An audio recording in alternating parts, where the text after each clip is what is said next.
Welcome to the Abundance Universe podcast. I'm your host, Bijan, and today I am joined by my good friend, very special guest, Michael Moretta. Michael, welcome to Abundance Universe. Thank you so much. I'm really excited. I've been looking forward to this all week. Oh, blessings. It's a Of good course. day. It's a good day. We're going to have a great conversation today. I'm excited to introduce my community to you and get to know more about you as well in the process. And I'm sure everyone listening is going to be inspired and learn a lot. So I'll tell just a brief introduction, but I'd love for you to give like an in-depth introduction. Sure. Michael is the founder of Moretta Investment Co. He is a real estate investor. He's a real estate educator. He is also a coach, has a really awesome coaching program that he'll talk about. And he's just a great guy that I met in the field doing real estate stuff. And we connected very genuinely and have been working together for a number of months now, and decided this would be a great opportunity for us to talk and have an abundant conversation about what he does and about real estate in general, because he's very knowledgeable and experienced in a number of things, which we'll get into. But real estate is his abundant focus and passion, and I'd say he's created a lot of success there. So, Michael, again, welcome. It's really great to talk to you today. Tell Thank you. me a little bit about just your story. What are you about? Where'd you grow up? How'd you get to doing what you do now? Let's start there.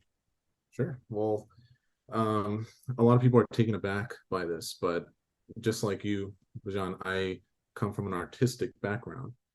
So, prior to real estate and business and everything in that nature, I actually came from the live theater industry. So, if we step back maybe 5 years, maybe 4.5 years, I was an actor, right? I was a composer, right? I read and write music pretty well, play the piano and a few other instruments, and I um, I was also writing plays and all that stuff, right? So now if we step back a little further, right? I was always, into the arts. I was always into music, right? So me transitioning into something like real estate or business in general, because I love business. It can be any industry. I love business itself. Um, that kind of sparked, um, out of nowhere. Like it just kind of came out of me. I wasn't influenced by my environment because no one around me was into it. So it was something that kind of really happened inside. And that's what brought me into real estate. Was I just wanted to do something business related. And during my search, I, real estate kind of just fell in my lap because it kind of covered every single thing that I wanted to do, right? And that's how that's how I started my own company, because I figured, I might as well start something that I'm confident in. And I was pretty confident in real estate. I grasped it really, really quickly. How were you introduced to real estate? Being an artist and doing all the different things you did creatively, what was the first kind of thing that sparked the interest and turned the light bulb on for you, made you say, okay, I'm going to do this? It was kind of like when I first started getting into business, I first went into the stock market, right? So it wasn't like I want to do real estate. It was I want to do something with investments. So I first went into stocks. I tried to learn everything I could, right? And during that search of buying and selling stocks and learning about stock options and then trading those, I came across something that's called a real estate investment trust, right? Or some people call them REITs. And REITs. those are stocks that you can actually buy, right? You can buy them on the stock market, and I believe it's a pool of different investment properties, and the value of the properties determines the value of the real estate investment trust. So I bought a few of those, and then from that point on, I was like, I want to do something in real estate. Like that sounds interesting, right? So then it was until I read Robert Kiyosaki's book, Rich Dad Poor Dad. And then he kept talking about investing in real estate, investing in real estate. And the whole time I was like, what does that even mean? Like, what does investing in real estate mean? Right? Because the first thing that came into my head was like, well, I need a lot of money so I can buy investment properties, and that's me investing in real estate. And then as I was talking to, I used to work at Home Depot, by the way. And as I was talking to some coworkers, someone mentioned Airbnb arbitrage, where you can go ahead and instead of buying a property, you can lease it out or get a lease and then sublease it out on Airbnb. So that's when I went full force on that. I learned everything I could. And then in that search, I came across wholesaling through a video. It had to be somewhere on Instagram or Facebook or something like that, or even YouTube. And someone was talking about wholesaling real estate. And as soon as I saw that one video, I was like, this is what I'm doing. And I dropped everything else and I just focused on wholesaling. And then that I just went from there. That's And awesome. it took me, I did it for a whole year. My first year, I didn't get anything. So, but that What you did can, what did you do during that time? Like, how did you continue after going hard for a year and getting no results? it was one of those things, like, and I'm kind of blessed and cursed to have this, but I have a really addictive personality.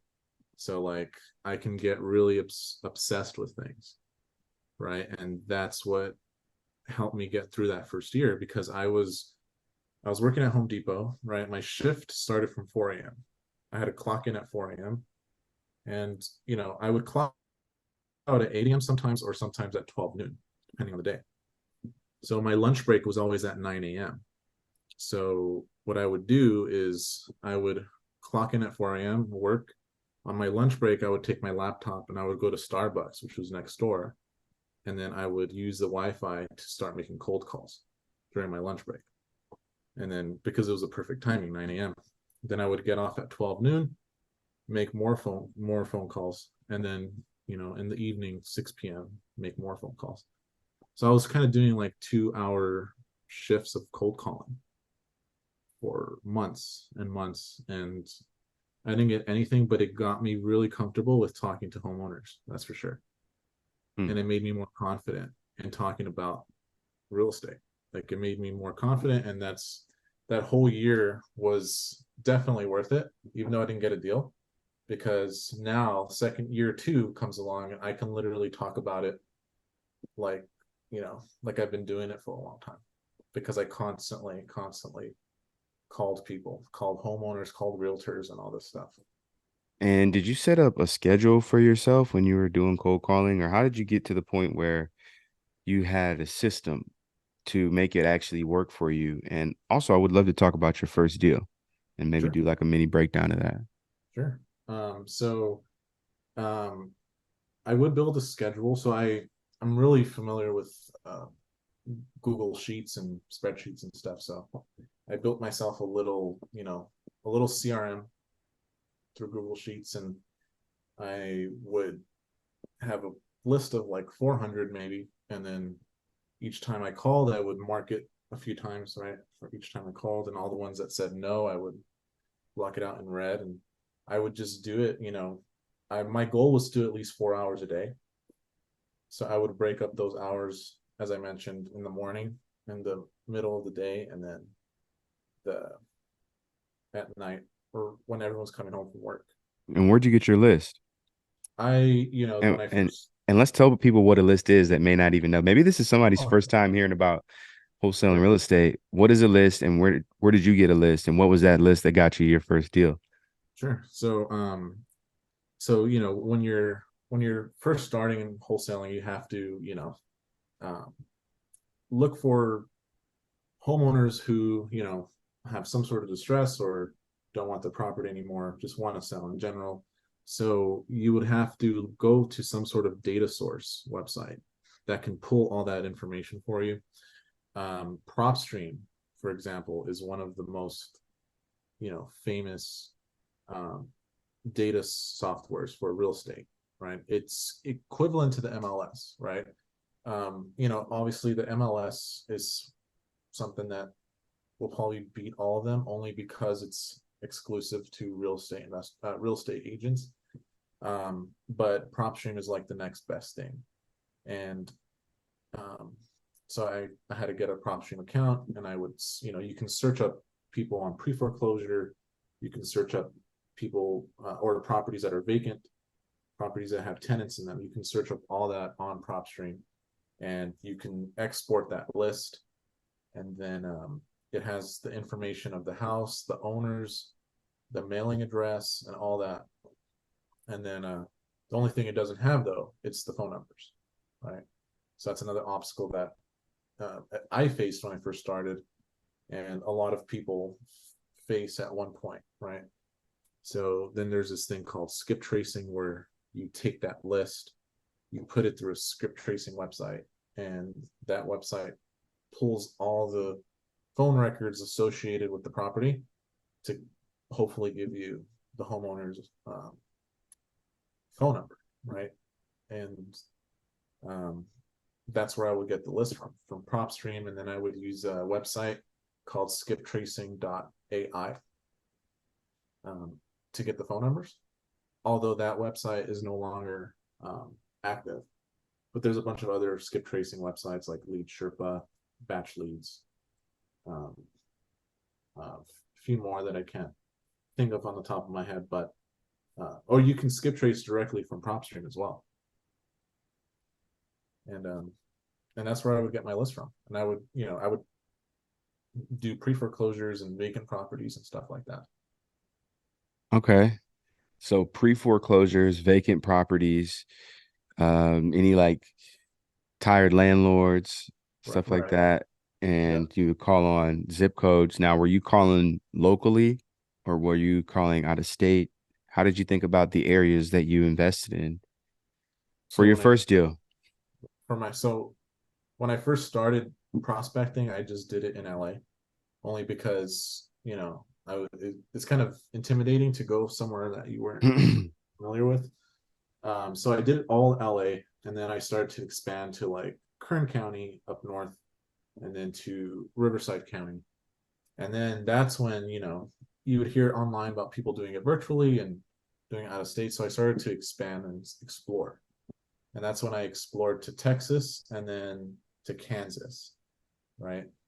And believe it or not, my first deal ever, it wasn't even from me cold calling. It was actually someone somehow found my website and submitted the form. And Wow. that's literally since then, no, I've never had another lead like that. Wow. Right. The So first one. first one, like And where was it from? Where were they from? it was in Kansas and in a small town called Mankato. Wow. And it was, I've never heard of the town. It's so small. And the homeowner actually bought it because she was going to flip the house. So she only owned it for a few years. And it turned out that she didn't have the money, or something happened along the way where she couldn't finish the project. So she needed to sell fast. So she submitted it to my website for the same price that she bought it at so she can break even, which was 25 grand. So then I did the numbers, and I had to call her back, and I said, look, I'm very interested, but we can't give you 25 grand. We have to give you close to 15 grand. So she thought about it for a bit, and she's like, I'm going to call you back. She called me back the next day saying, okay, if we can do 15, then we have a deal. I lock it up for 15. I'm getting a lot of offers from buyers, right? So now I'm prospecting for buyers for my first deal. So, and that's another thing that I feel like uh, people who first start wholesaling, it's good to be looking for deals and prospecting for deals, but you still have to prospect for buyers for when you forget that first deal, or else you're going to have the trouble that I had. Was I got a good deal, but I don't know who to sell it to, right? So then I started just calling people and trying to look up houses that just sold that looked flipped, called realtors, and I can't sell it to anybody. So then one of my really good friends, who's also a real estate investor. He was like, hey, if you can give it to me for this price, I'll buy it from you. But it was lower than 15. I think he said around 12,500, right? And I called the seller up and said, hey, like, we're gonna have to go lower. And it was weeks of us going back and forth for her to finally agree to give it to me for 11,000. And I sold it to my friend for 13,000. So I made 2,000 my first deal. Wow. Yeah. That's a hustle, man. You It made was, it work though. You made a profit. yeah, and it was like, and that's when I realized, and it's a phenomenon that once you get your first deal, the rest just kind of start coming in, and I experienced that because after that, it got easier and easier, Hmm. and But you know none of your other deals came from the direct the from web, the website. That was the no, only one. right, Wow. Do you right. find that it's still valuable to have a website as a real estate investor? Oh yeah, 100%. Like there's in wholesaling specifically, there's you have the acquisition side, which is the side that looks for deals and talks to homeowners and realtors and stuff. And then there's the disposition side that is mainly focused on buyers, right? So it depends on, you can go full force on both if you're an independent wholesale, but there's always going to be one that you're better at and one that you should put your focus on. Um, if you're gonna focus more on the acquisition side, then yeah, having a website where it's seller friendly, homeowner friendly, you know, saying we'll buy your house quick, get a free cash offer in minutes, right? Then that's a definite website to have if you're in the acquisition side. But if you're more of a dispo person, then having a website with, you know, subscribe to get your a custom deal delivered to you, right? Or are you looking to invest in real estate? Sign up or fill out the form so we can start sending you deals, right? So then people are, buyers are putting their information in. You already have their phone and email, and you can start sending them stuff. But definitely having a website helps. Yeah, that's good. That's good info for people. Definitely want to have a brand. Maybe we Yeah. can talk about that now that you are a seasoned veteran Mm-hmm. investor and have connected with a lot of people. How important is personal brand when Oh it man, comes to investing in real estate and wholesaling real estate? having a brand in in general, it's very very important. Only because it's you know um, that's what creates trust, right? If you create a brand, right? If you brand yourself and you're doing good, right? Then that's what's going to catch on, right? And people are going to associate that with good deals, right? And that's something that um, there's a company called New Western, right? And they're really really good at this. They branded themselves as the marketplace for investment properties, right? That's what they're not a brokerage, they're not anything, they're simply a marketplace, like the marketplace for investment properties. And they can sell a deal within like an hour of getting it. So they can get a new deal under contract and they can sell it within the hour because their investor network is so big and loyal because they trust the brand, they trust them, right? And if you're first starting out, you know, building your brand can be, you know, anything that will create uniqueness, right? Where, it can be a logo, it can be a name, it can be the type of videos that you upload, right? It can be a simple, I know have you heard of Ryan Pineda, Bijan? Yeah. He's really good at that with his hair, right? Wealthy way. Right, Yeah. with his hair. Alex Harmozy, I'm sure you heard of him. Yep. has the long hair with the thing here. It's all branding. I think, Right. and The it's awesome. nasal strip Right. The nasal strip. with the flannel shirt. Right. Exactly. Exactly. Right. And Yeah, I yeah, dig that. me too. Like, and same with you, Bijan. You have the locks, Hmm. right? Yeah, and I'm always looking and feeling like art. I'm being art, Exactly. you know, I remember when I everywhere I first met go. you, I met you with a really cool jacket. I think I complimented your jacket, right? You had a suit on, and it It was was it painted was on. painted Yeah, on. It was awesome. thank you. But seeing you like with that versus everybody else that was with the regular suit and tie, or you stood out, and you're um, memorable because I don't see people with a painted jacket every day, Right. right? And that's part of the branding, Well, there it is. It worked. I right? appreciate it. And that's one of my things too. When I make clothes, when I make art, I make all this art that you see here.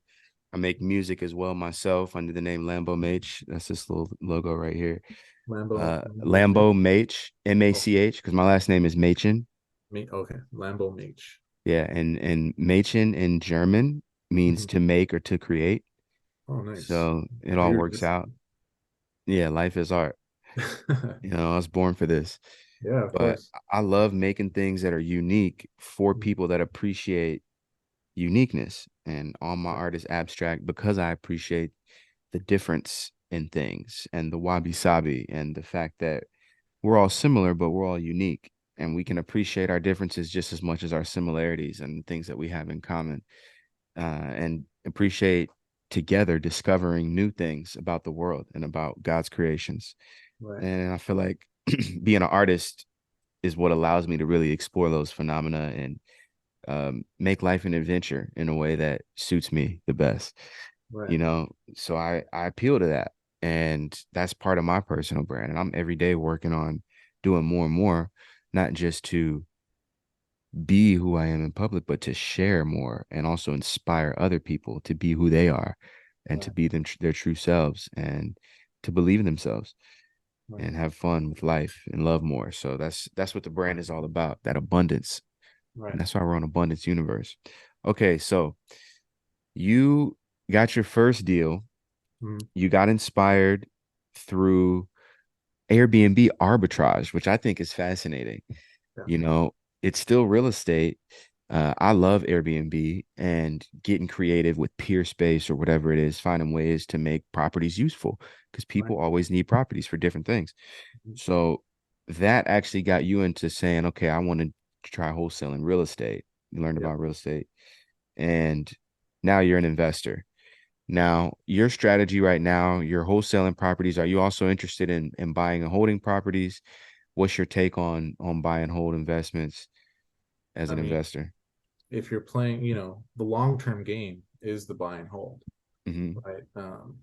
Wholesaling real estate it's one of the very first steps in being an investor, right? My goal definitely, I want to buy as much property as possible. Um, but That part. what I've also been thinking of doing is, and I don't talk about this often, but I want to kind of mix the Airbnb arbitrage with the wholesaling. And one of a good way to do this is where instead of so we make an offer on a property when we're wholesaling, right? Make a cash offer, um, and we just sell it to an end buyer, right? But I was thinking that instead of doing that, we could make an offer where we can do the rental arbitrage with them. So we'll say, look, we'll pay you monthly. We want to lease it, but we want the option to purchase it at the end of the year, right? So we'll lease it from you. We'll pay you, above average rent, whatever, as an incentive. But we want the option to purchase it at a certain price at the end of the year. So then during that year, we put it into Airbnb. We, you know, check out the percentages every month, see how it does. If it's really, really good, by month 6, we can take those numbers, we can take it to an investor, and we can show them how good the property is and that we have an option to purchase. And then we give them the property for a fee. And if it doesn't work out, at least we made some money on the Airbnb and it's just the lease. So we can go ahead and cancel and move on to the next one. I like that. It's a win-win. I think everybody wins in that scenario. Yeah, The exactly. seller, you win, you know, it just depends on your expertise and what you know how to Right. do with the property. That's great. Yeah. But from there, from my person, that's, I'm talking about company, but for my personal investments, definitely I want to invest in some single family homes, right? Um, I think for me at least, I'm more attracted to having a bunch of single family homes, especially in the Midwest. Um, and yeah, eventually, you know, maybe some commercial properties, some multifamilies, 10 units and above, stuff like that, you know. But definitely Absolutely. single families first. Like that's going to be my probably a year from now. I'll start investing in single families. Okay. I like that. And there's also opportunities to talk about creative finance Oh yeah, when you're dealing in the single family world. You can get a right. lot more creative at acquiring properties, sub two, and Oh yeah, you sub know, two is like sub two is really interesting, yeah, and absolutely, and wraps and all that. right. But till this day, like I'm so interested in doing sub two, and I get what it is. I understand the process, but for me, it's still there's so many like little parts to it Hmm. that like someone like Pace Morby just does so well. Yeah, Is like it's knowing every little detail to kind of get the seller to be comfortable. And that's the part that absolutely. I'm having struggle with. Well, I would definitely recommend watching more Pace Morby. He has a lot of his videos on YouTube going through the process. He has live seller calls. Also, reading the book Wealth Without Cash by Pace Morby and published by Bigger Pockets. That's a really great resource. Also, make sure you check out Wealth Without Cash and Pace Morby and his YouTube channel. He has a mentorship as well. And Yeah. I'm a part of his community on Facebook and Circle. And Nice. there's a lot of really dope people there that are willing to help and answer any questions that you have with anything that have experience in all kind of areas. So shout out to the sub two community and Pace. But yeah, definitely a good resource for people to check out to learn more about creative finance. Yeah. And you know, creative finance is something that like it just that shows the nature and like how real estate or just business or being an entrepreneur is equivalent to being an artist. It's equivalent to being a creative. Like you're finding ways to make money or to buy a property that is, you're taking something that happens every single day, which is a real estate transaction, but you're taking that and then you're kind of going around it, trying to do it a different way. Mm-hmm. That's Yeah, interesting. it's just an unconventional way. It's just a different Right. way Right. of creating a win-win scenario for buyer Mhm. and seller.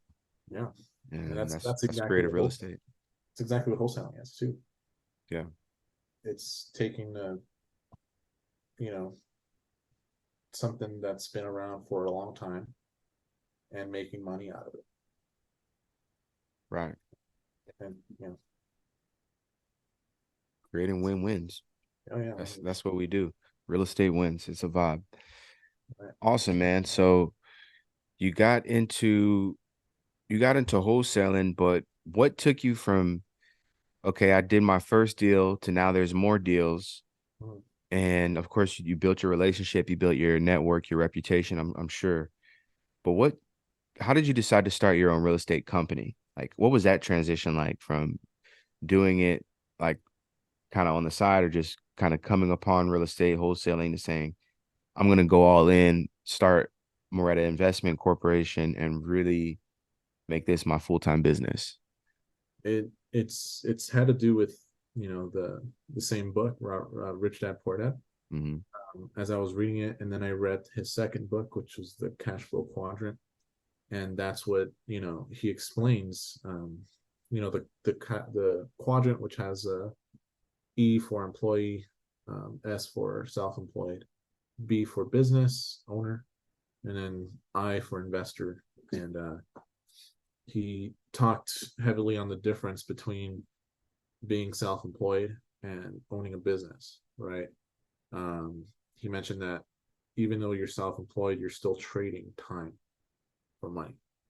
And he spoke about how he wants people to be on the other side, where it's B and I for big business and investor, and how in order to get there, you have to create a system. It's all about systems, right? And I know you joined the 3 day this seminar where I met you, and literally she talked about systems all day long. But it's true, like building a system where eventually you can step away from and it'll still generate money, right? That's what inspired me to create the company itself. So that's when I started it. um, and then I've been treating it like a company ever since, and I'm still on the scaling process, which is kind of, it's difficult, but it's fun and I love it. I love it. Yeah, That's the energy. You yeah, gotta love it. You gotta be all in. You gotta really be passionate about it. I actually 100%. love real estate too, man. Yeah, it's fun. I love doing it. I love waking up every day not knowing what's going to happen, because things can happen every single day. Right. Things change every day. Yep. It's a You people business. you can lose But deals too, but that's part of the love. It's like if you lose a deal, right? All you're doing is open yourself up for another opportunity. mhm.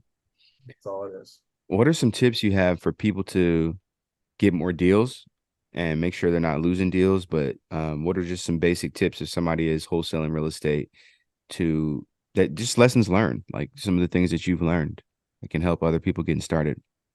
I think not a big thing that I see people do is they're too focused on technological stuff. They're too focused on CRMs, spreadsheets, SEO, stuff like that in the beginning, right? That's good. You have to focus on those things as you scale up.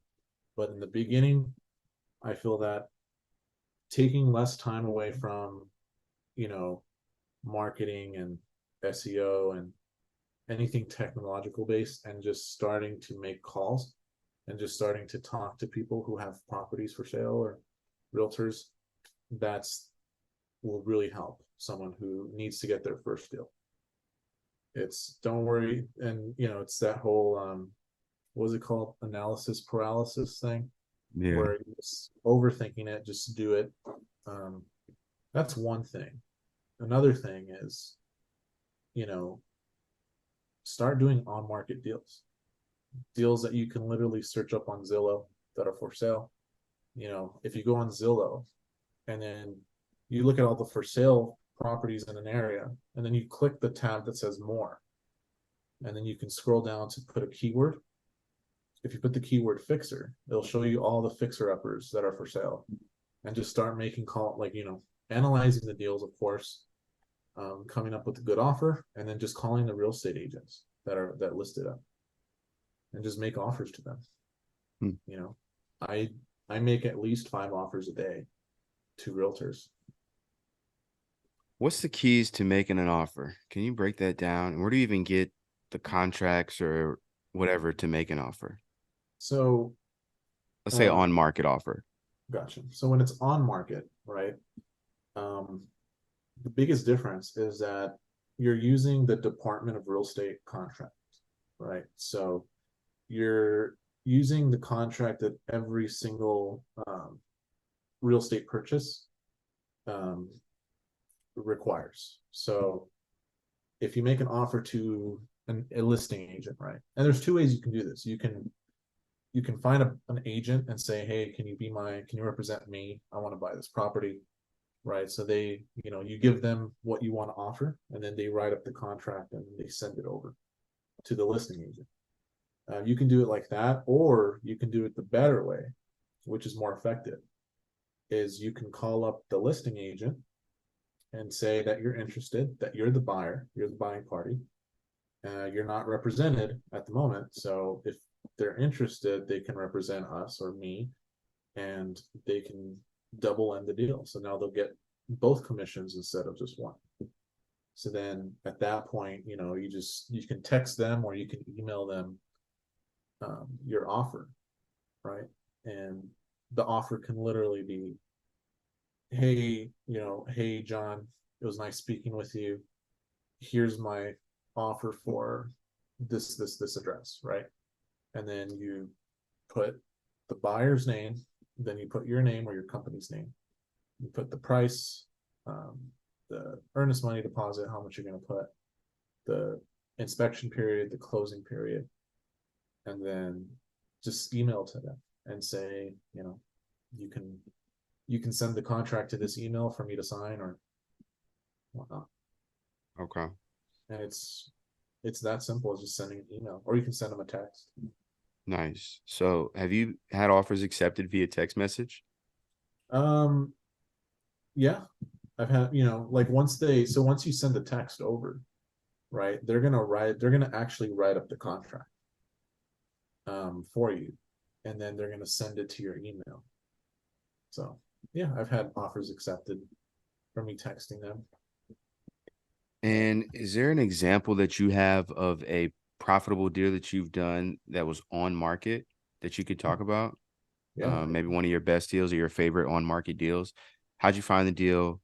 What was it? And how'd you get it closed? sure.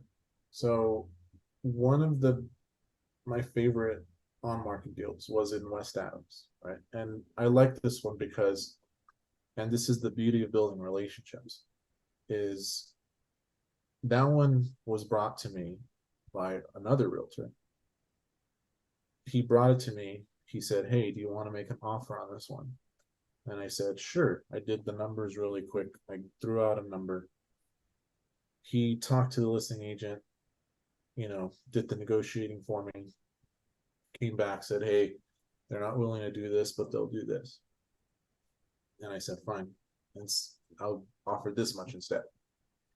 And then he went back out, negotiated for me, and then, I totally forgot about the deal, honestly. Maybe a week or two later, calls me back saying, hey, it got accepted. I'm like, oh, cool. And then totally forgot about it. And then same thing. I sold it for a few thousand more to my friend at New Western, because New Western also buys properties. And yeah, I made a quick $3,500 on it for honestly me not doing much. Wow. I just, yeah.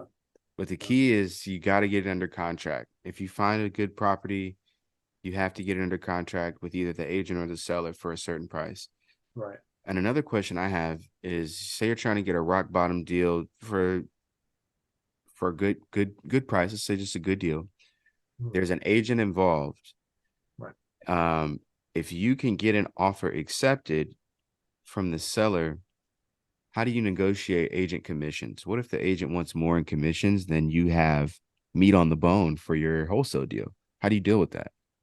So whenever there's an agent involved, it's usually, 99.9% of the time, it's because the seller needs help selling the property, right?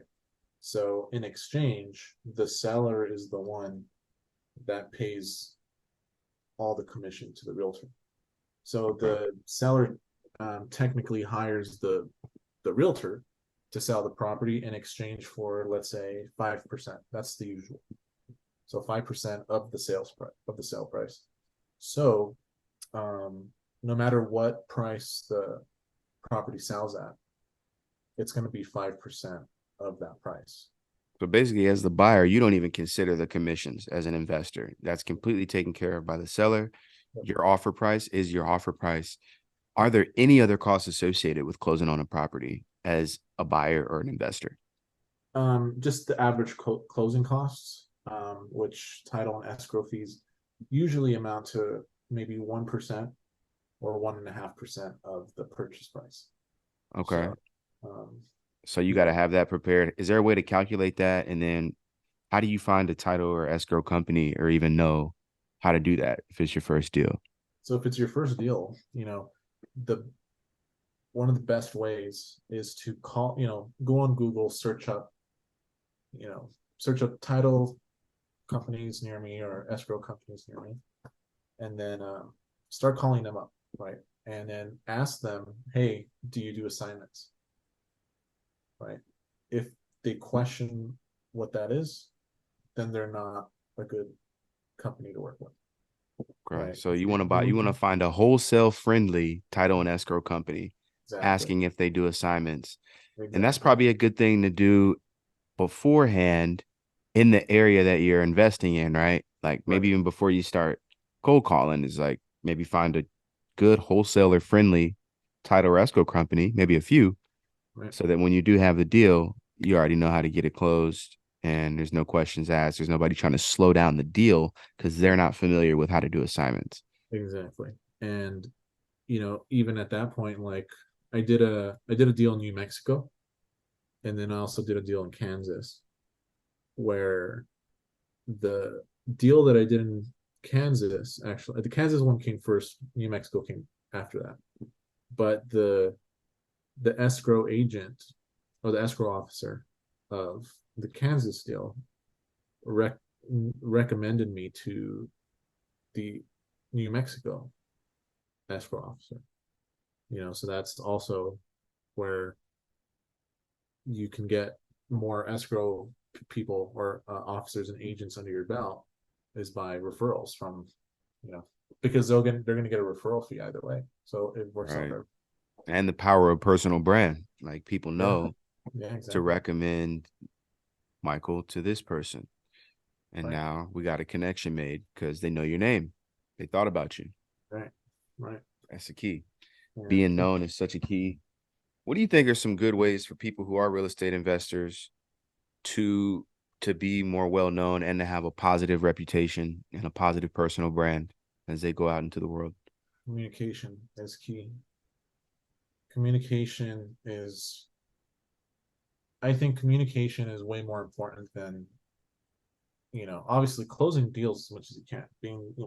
Knowing that you can close on something is good, but also being known as someone who always responds, even if it's bad news, will definitely make you a really good investor, because you have to be able to, let's say you made an offer to a realtor, you know, thinking that this property was really good, and then you start the marketing for it and no one buys it. You have to be able to go to the realtor and say, look, I made a mistake. I don't think it's going to sell. I think we have to back out, instead of just ghosting them, Right. right? Because you don't want to face the bad, you know, energy or anything, right? The Uh, negative feelings that come along with failure, which we it's all have to encounter at some point. exactly. Face them. And, there's times right now where even I feel like, damn, like I wish I could have done it, but I couldn't. So then I feel, you know, some people get mad, some people don't, but either way, you still feel like you let them down, right? And that's something that you know mostly every human being is gonna feel either way, but it's something that you're gonna have to face more than once in this business, Right. because you can let a buyer down, you can let a seller down, you can let a realtor down, but at the end, it's still business as usual, right? And there's always going to be another deal for Right. them as well. Right. So if you But if you let but your that one name person, must live on. Your name exactly, has got to be good in these streets. exactly. At least the realtor can say, hey, well, at least I know what's going on with, if I work with Michael again, I know what's going to be happening the entire time. I'm not going to be lost. I'm not going to be questioning things. You know, he's gonna let me know the good and the bad. Right. And it's There it all on. is. Being accountable. It's really about accountability. Can Right, people count on you and can you count on yourself right, to just be accountable? It's like if I'm pulling up somewhere and I know I'm about to be late and I'm going to arrive later than the agreed upon time, it's okay. It's LA. That happens. right, But say something. I'll tell the person first, or I'll call them, or I'll check in, or I'll message. And we check in and just let folks know what the deal is and be accurate. right. Um, so that we can at least say, hey, I'm going to be 15 minutes later than expected. Excuse my tardiness, but I will see you as soon as possible and just want to give you a heads up. Exactly. And And if it's we if we in LA, that person's probably a few minutes late too anyway. right, exactly. But Right. you got to be accountable, communicate. Mhm. That's a key. And um, it also, this it shows how mature you are. Exactly. And that's, you know, that can bring you pretty far in life. It's true. Yes. And the thing that causes people to not do that is fear Mhm. and their lack of the ability to face their own fears. Right. At the end of the day, you can call it nervousness, you can call it whatever, it's fear. Yeah. And people are at different levels when it comes to facing their fears Mhm. and going for it or doing whatever it takes to manifest something. And even if you go as hard as you want or as hard as possible and face all your fears, you could still not get what you want. It depends on the objective. Right. However, the ability to be willing to do whatever it takes, have a willingness to accept change, having a willingness to think differently and act upon those thoughts Right. differently, take different actions to get different results. Everybody has a different level of that, of their willingness Right. and their desire. So I think that is something that has to be talked about too, is with anything, we'll say real estate specifically, if you want to create success, you have to have a strong desire. You got to be willing to keep picking up the phone. Yeah. Michael, you went a year without a deal while Yeah. cold calling, Yeah. networking, probably Yeah. paying for mentorship, investing time and money, Right. and still, you know, you had to keep going, Yeah. but you didn't quit, and eventually you got success. And once you got some success, success came abundantly because you built up the muscle and invested the skills and the time to Right. create more success. But that perseverance is a key, and we have to have perseverance and a willingness to face the fears of the unknown and the Yeah. fears of rejection Right. so that we can persevere and create abundant successes. Exactly. And then, you know, having and building that discipline, to, even though it's not working now, right? You knowing that if you have stay consistent, that it's going to happen someday. And that was me with the whole year. Was that, you know I'm I like working out. By the way, I go to the gym quite often. Hold And up. when I first started, um, you know, you don't see the results right away, but you have to keep going to the gym. You have to keep going. And then same with the whole year of me cold calling, is that I wasn't getting anything, but I was getting stronger and stronger in negotiating and, building trust with people quickly and stuff like that. And it's all discipline.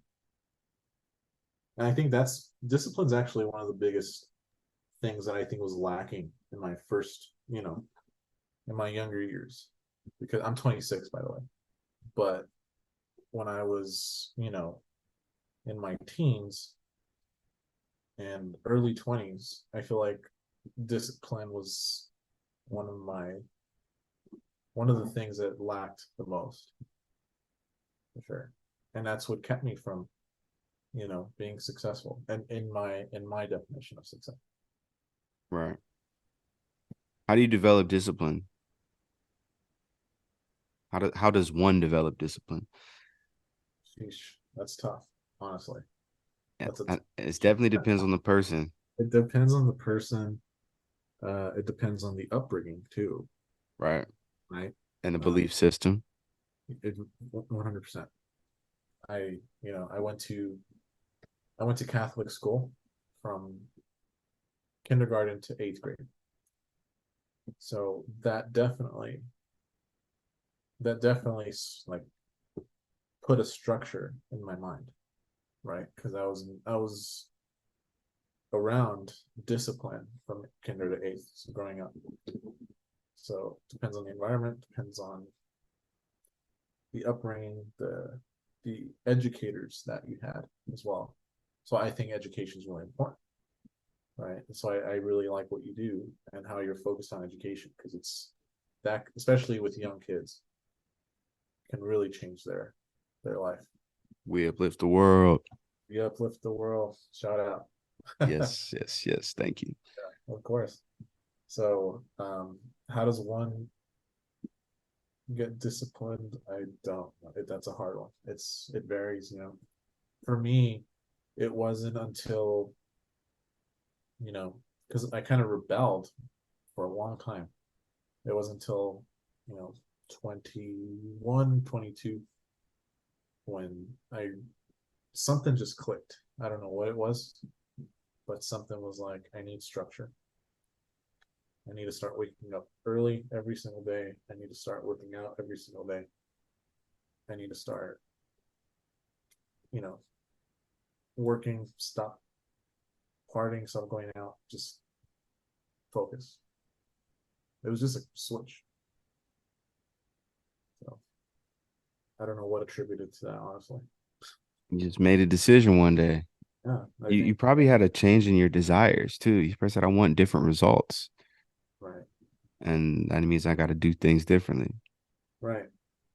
And like for the longest time, I was always the type of person that said, well, you know, it's not about being rich. It's not about having money. It's not about that, right? But then that's the biggest switch that I had, was realizing that with money, I can do so many things for people, right? I can do so much more, uh, good in the world with money. And that's one of the biggest switches that I had, and that's what got me here. Yeah, the more money, the better. Exactly. And Exactly. coming from certain religious backgrounds, I grew up Christian and in the church. And there's a certain stigma about business or making money that I think creates subconscious barriers to wealth Yeah. that have to be overcome. If Yeah. you grew up a certain way, thinking that money is not a tool, that it actually is, thinking different things about money or thinking having a negative connotation, Right. that can create a lifestyle of cycles of brokenness and poverty Yeah. and non-abundance. And that's the antithesis of abundance universe. So we want to make sure that people are financially educated, financially literate, excited about making money, and understand the good that money can do, so that 100%. we can all do more good with the money we have and have wealth and success and health and all the things that come with it. Right. Yeah. Abundance alert. Yeah. And Mm-hmm. there is definitely a stigma. So I'm a Christian, by the way. But I went to Catholic school only because we knew the staff there, as well my parents did. Mm-hmm.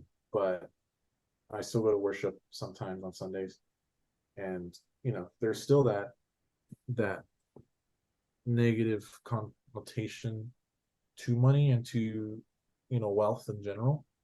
Which, but me being an entrepreneur and stuff like that, like I all I do is just what's that word? Um, process it differently. Like I take it as, you know, I am trying my best, to, I'm being honest with myself too. Like I want to live a comfortable life. Like I'm not running from that. I'm not denying that. But I want to be able to give more to other people, right?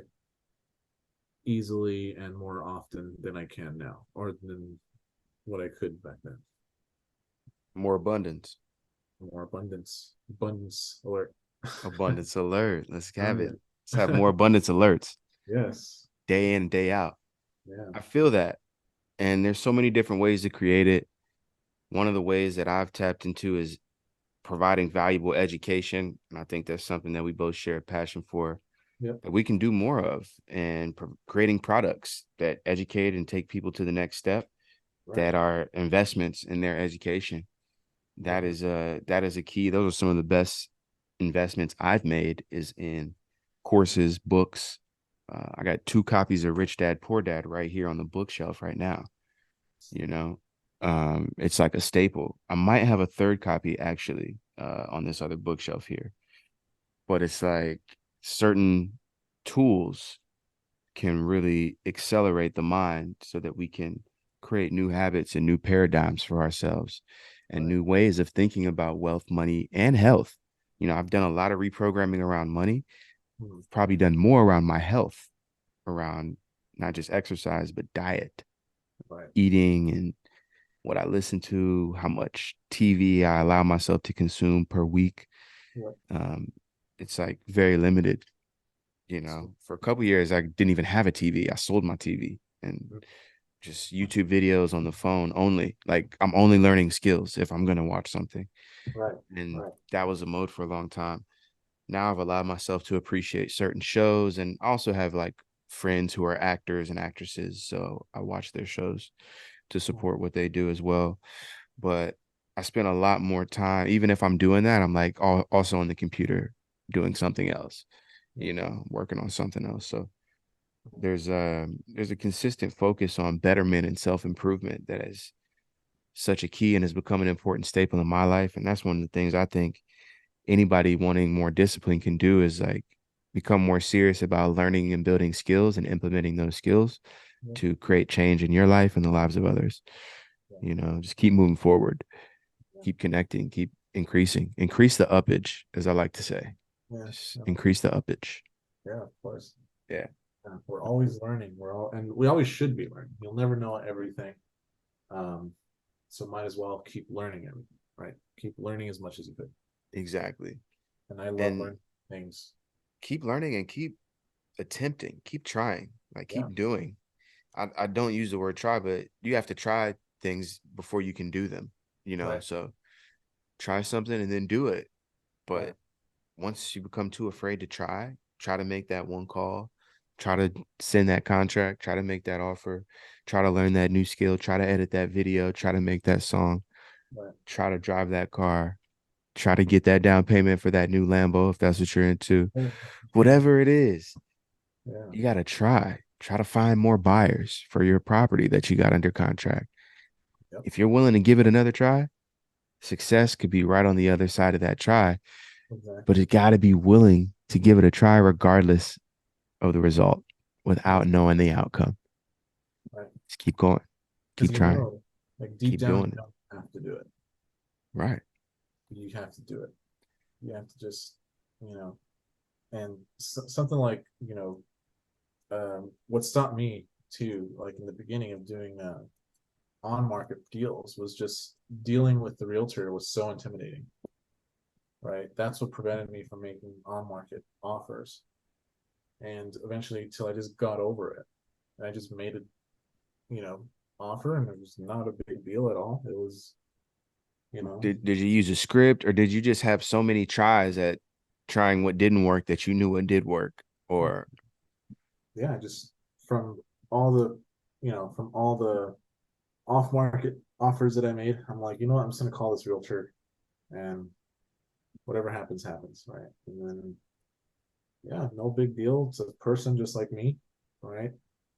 Probably knows as much as I do at this point, you know. And that's it. Just having a conversation with them, building a trust, just like I'm building trust with the homeowner, right? But it's easier though, because there's two battles when you're um, wholesaling or anything in general with real estate, right? The first battle is, do they want to sell? The second battle is getting them at the right price. That works for you and with everybody else. So when you do on market properties, on market deals, they already won the first battle for you. yeah, that's out of the way. You don't That's have how to it goes. convince anybody to sell anything. Exactly. All you have to worry about is getting them to the right price. And that's why I love doing on market deals, because Right. half the battle's already won for me. I just have to go ahead and make them an offer. Right. Now, are you finding that you can get off-market deals for decent prices under what quote unquote list price or like market value? Are you able to make offers and still get deals that are profitable For on uh market, on market? Yeah. yeah. I mean, there is one extra obstacle in the on market, and it is the list price. So, you know, you have to, just like an off market property, you have to find the ARV, which is the after repair value, right? Um, so you find the after repair value of the property, and then you have to determine the offer price, right? But then you also have to consider the list price, right? Because let's say the good offer price is above the list price, meaning that the realtor knew what they were doing, priced it really, really well. Even though you're above list price, it's still not a good deal for you because you're just wholesaling it, meaning that your price is higher than the list price. So your buyer can just buy it straight from them and have a better deal. So you still have to be lower than list price for it to be a good deal. Right. So, there's most of the properties on market are overpriced in general. So, you know, um, there was a property listed for 2 million, right? And the price we needed to get it at was like at 1.3 ish. So, you know, that's $700,000 below what they're asking for. But Right. it's just the reality. You know, Right. we negotiated to 1.5, but still, like it's still 500,000 less than what they're asking for. Right. And So what's that like? What are some of the things that you do to get a negotiation to move in your favor where you're getting essentially a $500,000 discount on a property or just able to get a price closer to your price? What are well, some things you do in a negotiation to get that number down? so the one of the things we look at is how long it was on market, right? So this one in particular was on market for like 120 days, which is a really long time. Like anything, once you pass the 30-day mark, something's not quite right.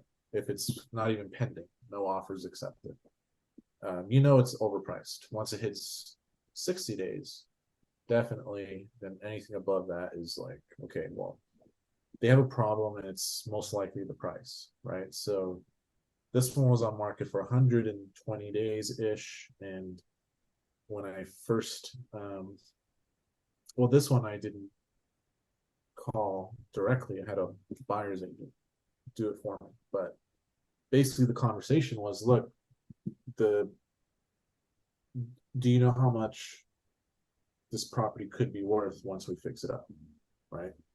And usually the realtor would say no, right? So meaning that they didn't quite do their homework on it, right?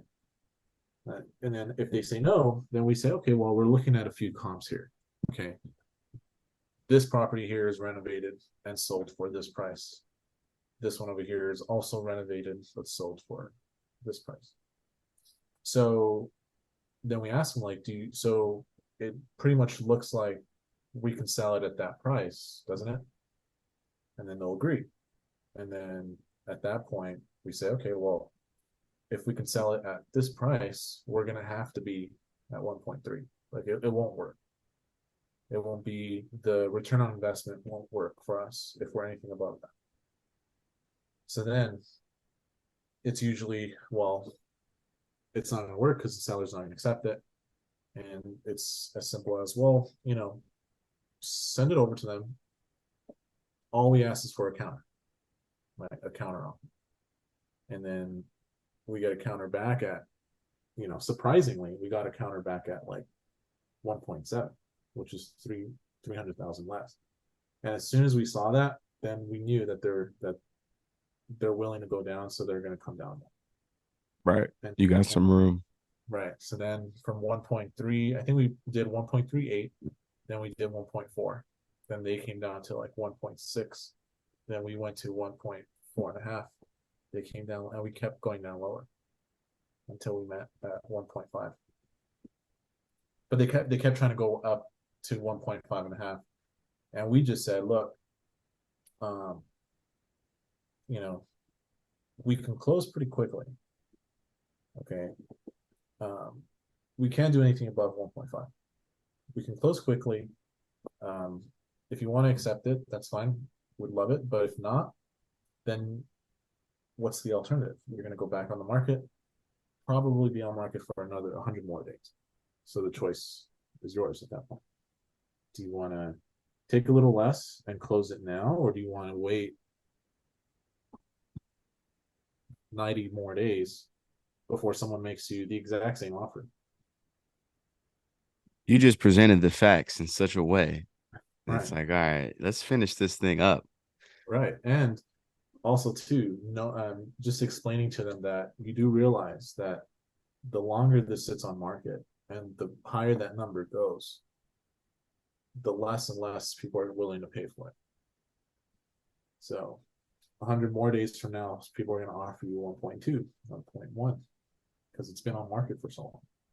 Right. The value goes down. So There it is. yeah, yeah, Wow, man. This is deep. Real estate goes deep. it does. It I does. love it. There's so much knowledge. Like when you were getting started in real estate, did you invest in any courses? You told us about Rich Dad Poor Dad. You read that book. Did you invest in any specific courses, coaches, or books that you want to share that you think really helped get your knowledge up to the point where you could Sure. start your own company? Sure. I invested in a lot of books. Now, I love reading. Um, so Rich Dad Poor Dad, I read a few of his books. I read a book. He had a book that he wrote with a few other real estate investors called The Real Book of Real Estate. I think you should check it out. Um, Real that Book of Real Estate by Kiyosaki yeah, and friends. and friends, yeah. Yeah. uh, so that one, I got that from a library. Um, so I invested a lot of time too, just learning things on my own. But um, I also invested in. Um, I never really took courses. That's the one thing I didn't do. Um, I wanted to, but when I first started, I came from the struggling artist life, so I didn't really have much money, especially since even though I was doing theater and I did have theater work going on, it didn't the the pay was not equivalent to this at all. So um, so I didn't really have money to take courses or anything, but I I did invest a lot of time in going to meetups and going to places where like-minded people are at. And that's, going to meetup.com is one of my favorite things to do. Look up the nearest real estate event and just going. And that's what I did. And that's how I just was able to just meet people and just talk about whatever it was without having to worry about whether I did a deal or not or anything. So I invested a lot of time and I invested, I did a lot of sweat equity for a while for another education company. And that's the one that we met at. So, um, so I started working for a company called Real Success. And that's when I started to apply what I was doing in my life. And I was able to bring that and educate people within that community. And that even made me learn more. You know, educating people makes learn more about the subject too. Right. So, and then when I joined Real Success as a coach, um, and as I was also an event coordinator too, um, that's what that's what shot up my network as well, because I was around so many people all the time. Is That's good. that event that I met you at was actually my last event ever, because I had quit, I think a week after that. But um that was, we were doing one a month, one or two of those events every month. So imagine all the people that I was meeting, you know, Right. being in the room with them for 3 days straight. That's awesome, man. Great experiences. So that's really speaks to the power of networking Right. and you're building your brand and going to events. You got to connect with folks. Yeah. Everybody, wherever you are, there's somebody in your area, in your corner of the world that's investing in real estate. Right. Find them and meet up with them, be friends with them, and create events. You can meet up at hotels, at restaurants for free. Just meet up, go to meetup.com or create a Facebook group and get together with other investors and do deals together. Yeah. Share information, keep each other inspired and uplifted, support the community, build the community. If it's not there, create it. But that's something everybody has to do wherever you are in the world. Get with some real estate community, take it offline and bring it into the real world. Yeah. Videos and YouTube is great, but meeting people accelerates your success and your knowledge and learning tremendously. Yes, definitely. IRL. Yeah, man.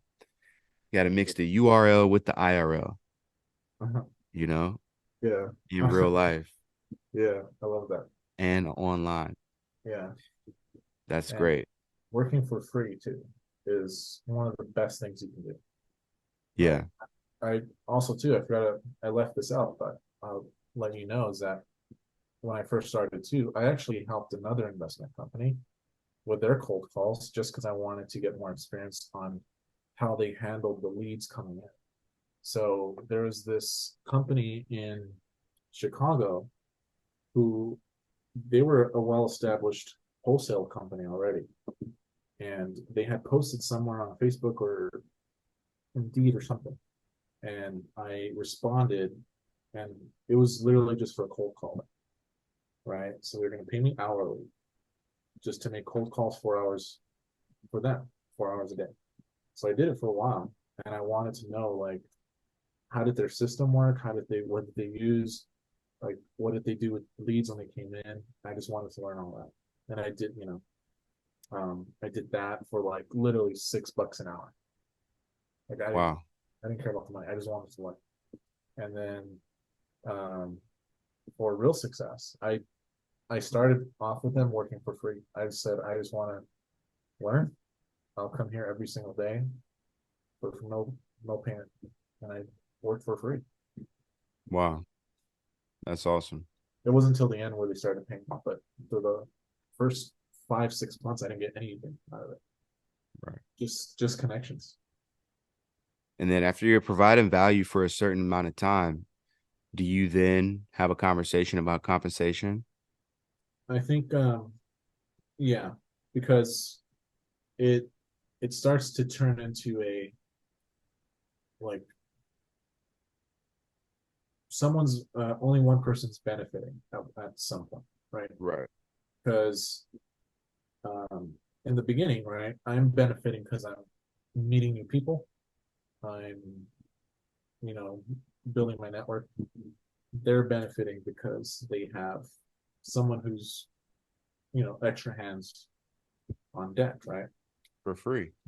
Exactly. So then, as the months go by, um, your network starts to grow, right? And their business starts to grow. Okay, so now at that point, the network that I made, I can go ahead and go off and do whatever I need to do. Um, or I can stay and still help them with their business, but I'm gonna have to benefit somehow, right? And if I can show them, or if I know for sure that I gave them value, which I'm pretty sure I did, um, and anyone who's listening too, if you're giving value, and you know your value, then you can just remind them that you're putting effort into it, and it's worth something, right? Your time is worth something, so you should get compensated for it. I Or like we can that. or we can split ways. Like, no hard feelings, Yeah. And but now, everybody has to decide when that point is for you, right? like, for me, it was like 5 to 6 months in, because that's when I was aware that, okay, well, my time is really valuable. Like, I can provide them value, and I know I could. Right. And That's same with great. anybody else who, like I said, working for free is a great way to get your foot in the door. But then once you're confident in the value that you give them, that's when you ask for compensation. That's good stuff. Great advice. Of So course. now you're running your own business and you've done tons of deals. You're got years of experience and you have a coaching program of your own now, right? I do. Can you Yeah. talk a little bit about that? And if people are interested, we can Sure. definitely include a link so people can get into it. But what are you coaching? What's your coaching program about? What will people learn and how can folks get involved? Sure. Um, so my business partner, Steve, and we created this program called the Profit Playbook. Okay. And the Profit Playbook in general is, we organized it kind of like uh, very much based on university structure, right? So we do have semesters, right? Some of 6 month semesters, but it's structured like that, where each semester or each segment is dedicated to one thing, right? So it's four in total. We have semester one, which is wholesaling real estate for 6 months.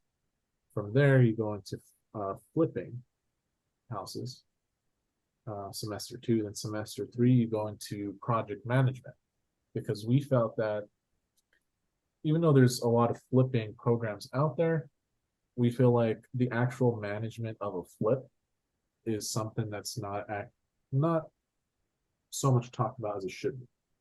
Because we can talk about flipping houses, what's a good deal, what's a good, floor plan and all that stuff. But what about once we actually close the deal in escrow? How do we manage the entire thing so it goes smoothly, right? And Steve is in charge of that and the flipping side, because he has, you know, 30 plus years of being a contractor.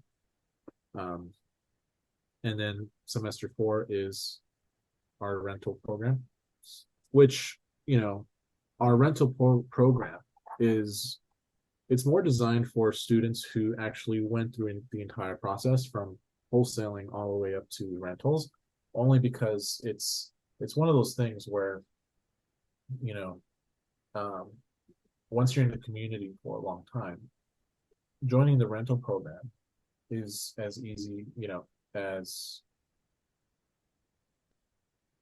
having a network of different people who have all these rental deals available, right? So, we encourage people to learn the beginning and move on to the end and use the rental if they need it. But the the main focus on this program is the wholesaling and the flipping, right? So wholesaling, the wholesaling warriors, first semester is 6 months, and we go everything from education, which is online education, and it's designed for people with full-time jobs. We want this program to only require maybe 2 hours a day max, where people don't have to quit their job or stress about it or anything, where they can fit it into their schedule. So anyone with a 9 to 5, this would be perfect for you. But it's online education. You can complete it at your own time, but we will hold you accountable for it. We will keep track of what you're doing, what you're completing, and we will be reaching out to you if you're not completing anything. We want success. So we want to make sure that you're doing your part as well, right? We have online education. From there, we have our one-on-one coaching program, which is, you're going to be partnered up with either me or any one of my wholesaling partners. From there, we're going to do constant meetings every week, and I'm going to give you things to work on, and I can check at the next meeting. So I'm going to be giving you homework, right? And this is really beneficial for, it can be someone who knows about wholesaling but hasn't closed the deal yet, or someone who has no idea what wholesaling is. So this will be beneficial for either one. But we're still going to give you homework. We're going to give you assignments to do. You're going to bring those assignments to us. We're going to grade them. We're going to tell you what we think you can do, work better on, and everything. And once you pass that, then you go on to the full mentorship, where it's you and me doing a deal together as if it was my own deal. So we're going to work the deal hand in hand every single step of the way, including the escrow process, opening escrow, um, everything in between, and then closing escrow, and then getting the check at the end. And that's, It's it's thorough. it's based off how, we want our students to be successful, which is why it's only 6 months. But in those 6 months, it's going to be, depending on you, it's going to be intense. We want you to close that deal within the 6 months. Right. That's a major key. Yep. That's great. So you're essentially taking people through a process and you've got the timing down, you've got a system. And Yep. if they can complete these steps in the system in 6 months, you can get your first deal. 100%. That's great. And That's great. beauty of it's all virtual, it's all online, and we hold free strategy sessions, Monday through Friday. You can come on board with us, and we can just talk about whether this is a great fit for you or not. No Right. pressure at all.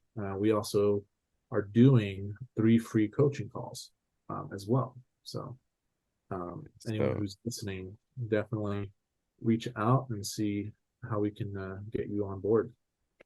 well, we'll put Mike's information down in the description. You could definitely send him a DM, reach out to the company, sign up. We'll have a link too to that training. But that sounds great, man. I'm really excited about that. I'm glad that it's so thorough and that you broke it down into those steps Of so that course. it's just simple for people, that's how it works. Yeah. And it's And really exciting to know that within 6 months, which is half the time it took you to get your first deal, you've yeah, created something that can help people see success. right. And like there's many programs out there, but we felt that it's the structure of doing it and completing assignments that is really gonna shoot people to their first deal as fast as possible, because there's accountability there. We get to see the effort that they're putting in, right? Right. If we can see Exactly. the effort, then we can guide them.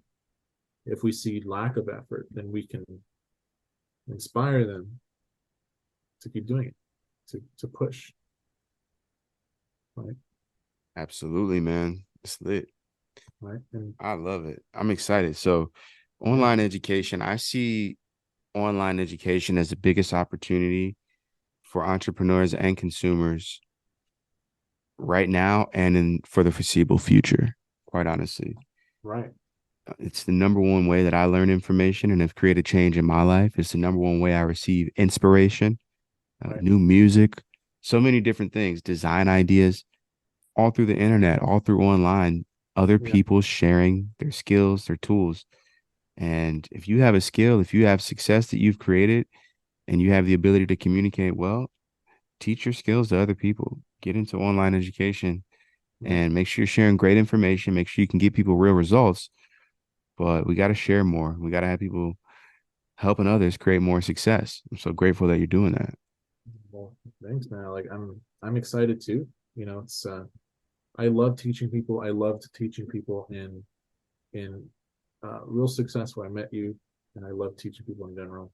So I'm really excited that I get to teach people of my own and building my own community, and then making that community successful in real estate with all of the lessons that I learned along the way.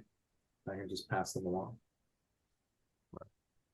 And just like, I forgot who said this quote, but basically, like, books are basically someone's like life lessons that you can literally anyone can just read and learn from them. That's why I love reading books. Yeah. Well, that's great advice, great recommendation. You definitely recommended some good books, Rich Dad, Poor Dad, Cash Flow Quadrants. Are there any other good books you want to recommend to the readers out there? Never Split the Difference by Chris Voss. Really great book about negotiation. It was actually written by a former FBI hostage negotiator, and Wow. he applied those skills to the business world. Really great book. He uses a lot of the FBI stories to tell it, and it's amazing. Um, that one, and then what else is it? The Compound Effect? It's a really good book. Talks about how every single decision in your life is important, even the ones we're not aware of. So it's always good. And he puts this example where um, people who want to track their diet, every time you consume something, whether it's drink or food, always write it down. And at the end of the day, you're going to see all this stuff that you consumed that you weren't even aware of when you didn't write it down. So every decision in your life is important, and it eventually brings you to where you are. Right. A great book. It makes you aware of things. Mm, awareness. Let's talk Awareness. about that for a second. How do you tap into your awareness and how do you feel like that serves you in real estate? And also, what are your thoughts on the topic of abundance and the abundance mindset? And how do you use that with your awareness to create success in real estate? Well, it's kind of like, you know, being aware of oneself is um, it's something that happens to people eventually in life. Some people go through it really early, right? And once having an abundance mindset is one of those things where you're aware how life is, right? You're aware that anything in life is accessible, and that's one of the most beneficial things that someone can have, or the mindset that people can have is knowing that everything is accessible and there's always steps towards it, right? So um, that plus having an abundance mindset where right, you have it already, right? You just have to, it just has to form right in front of you, but you already have it. You're living your day-to-day life as if you already have it. And that's why right before we started, I think I showed you my check, right, that I wrote to myself, because in my mind I already have this, right? It's a check for $500 million. Half a Paid, billion. yeah, half a Ooh. billion to the Moretta Corporation, uh, Yeah. for annual royalties for who knows what at this point, but Ooh. dated 2025. So in my mind, 2025, I already have this. I'm just waiting for it. You know, Let's go. You already know what you're gonna do with it, with the check, with the money. I'm Have you thought gonna, about the plan? I'm gonna, I'm gonna probably. I want to definitely donate a big chunk just to um, uh, uplift. What was your We Uplift the World Foundation. World Foundation? Definitely donate to We Uplift the World. We'll be And very grateful and we will uplift a lot of people yeah, with our Moretta real estate education program that will be started up with your endowment. I just want to help people. Like I want to, like you said, it's all about the youth. Um, they're the next generation. and doing the best that we can to help them out. Because, if we have the money, why not? Right? Right. Why not be the reason why they have resources? That's dope. I 100% agree and appreciate that perspective. Of What kind of course. real estate would you buy and or build with $500 million? Like, what's your dream real estate like build and or buy? Maybe you already got a property on your list that you would.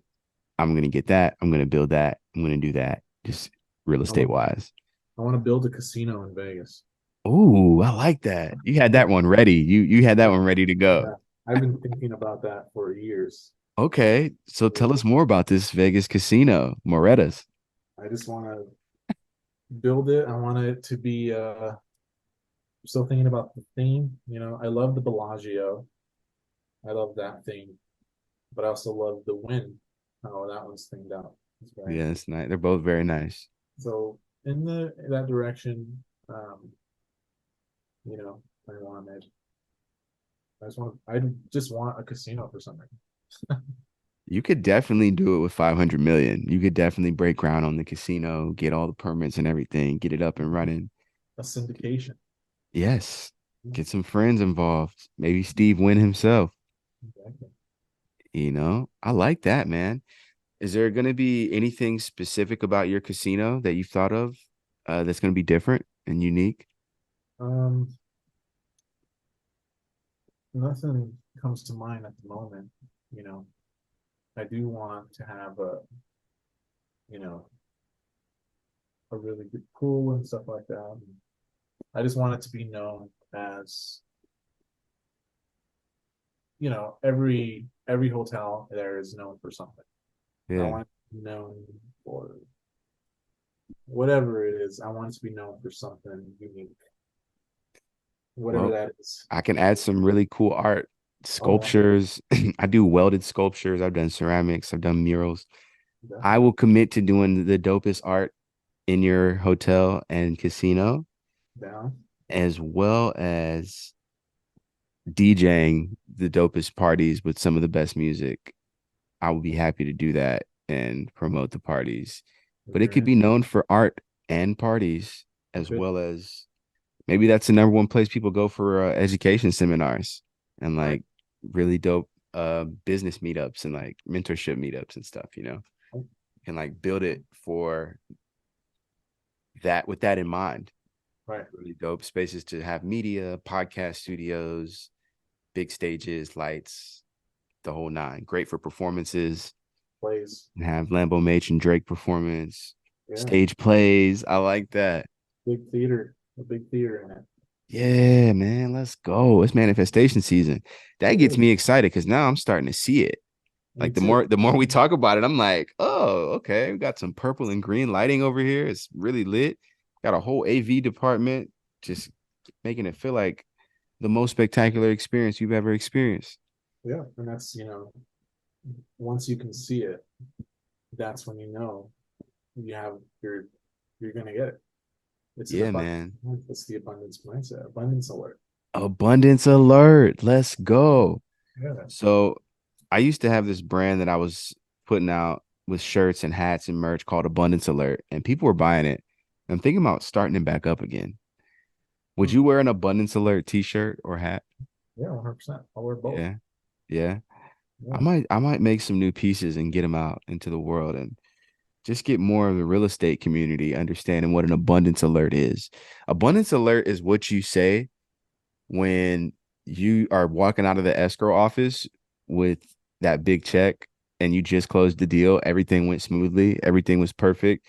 There are no contingencies, no nothing happened with the deal to throw it off. Everything was on point, Yeah. and you're just getting in your car to drive to put the check in the bank. And before you turn your music on, you say abundance alert, Yeah. and you feel that feeling of success and winning, and that you knew something was possible and you did it and manifested it. It's manifestation season. That's an abundance alert, just so everybody knows. There's other scenarios where you could say abundance alert as well, but that's just one example. Right. Yeah. I definitely felt that abundance alert before. Hmm. Yeah. Totally. That's the vibe. That's the vibe we're in. And my mission on life and we uplift the world and with my art and my Lambo Mage music is to create as many abundance alerts as possible for myself and others to help people feel unlimited, like superstars, because everybody is a superstar once you decide who you are. Yep. Say that again. You are a superstar. Just decide the star that you are. Exactly. There's enough room in the sky for all the stars. Yep. Just choose to shine. Yep. They all look different, but they all shine. Exactly. Yep. They're all different, but that's what I love about it is there's no limit. There's no limit to how much success any one person or group of people can create. I look at music, there used to only be a time when there were maybe a dozen really top musicians that you could consider superstars. But that's just because the access was limited. Now we see there's people making great music all over the world that are becoming their version of superstars because they're choosing to share their gift, their art, their creative talent, their education, their knowledge with the world. Yep. And a lot of this podcast is not just about introducing you to dope people like Mike and teaching new skills, but also to inspire you, the listener, to be the superstar version of yourself, Definitely. be the highest and best version of who you feel called to be, do positive things and create positive experiences and abundance for other people using your gifts and talents given by God, the creator, the universal magnifier that will amplify you when you choose to shine your light Right. and amplify the world. Man, this is great. Is there anything else you want to talk about today on this first interview between you and I? Because I know we're going to do a lot more talks. We're going to have a lot more conversations. We are here in LA, both doing similar things and have a similar mission of uplifting. But we should look at talking about anything else that you want to discuss today. I just want to, one last thing is just one, say how grateful I am for this opportunity and, you know, grateful how every decision that I made in my life brought me to this exact moment. And then the moment I met you at the event, and how every little thing matters, right? So everybody who's listening, um, take advantage of every opportunity that comes your way because you never know where it's going to lead. And yeah, and I look forward to the many other conversations we have, Bijan, about Absolutely. abundance and creativity and success. Yes. Let's Yeah, go. I appreciate you as well, man. Thank you for your time. Thank you for sure, sharing all these gems and all this information, inspiration, and motivation. sure. Thank you Thank for you. being who you are. Thank you for showing up who you are in the world. You're a very genuine person, very kind, very open, Appreciate it. super connector, great super investor, and a great example of who any real estate investor or wholesaler should be looking to become in this world. Make sure you reach out to Michael with any questions, comments, or feedback. Make sure you tap in with his wholesaling course. We're going to put a link to the course. We're going to put his social media links. Ask him questions, send him a DM, reach out to do deals with him. If you are buying or selling properties, Right. got to reach out to Moretta Investment Co. He can help you with both. That's Okay. right. He can help you with the buying or the selling of real estate, all types of properties. So hit him Just up. reach out and say hi too. Yeah, just reach out and say what's up. Tell him how Yeah, much you appreciated the episode. We appreciate you. Thank you for sharing. And I just want to encourage our listeners one more time, be like Michael, okay? Michael is a perseverer. He's chasing after his dreams and visions. He never gives up. And he's creating opportunities for others to win as well while he's on his journey creating his own real estate wins. So follow Michael, keep going, never give up, believe in yourself. The real estate journey is a long journey. It can be a long road, but you just got to get started. You just got to get started and go for it and get around good people because it is a people business more definitely. so than anything else. Okay. Well, thank you so much again, Michael. Thank you all Of course, thank you. Yeah, man. And thank you for the beautiful listeners who have taken the time to learn with us and grow with us and given us an opportunity to express our purpose, which is sharing with you all. So thank you all. Appreciate you. We will be back next time with another episode of the Abundance Universe podcast. Y'all be blessed. Peace, love, and blessings abundantly. See you next time. Peace.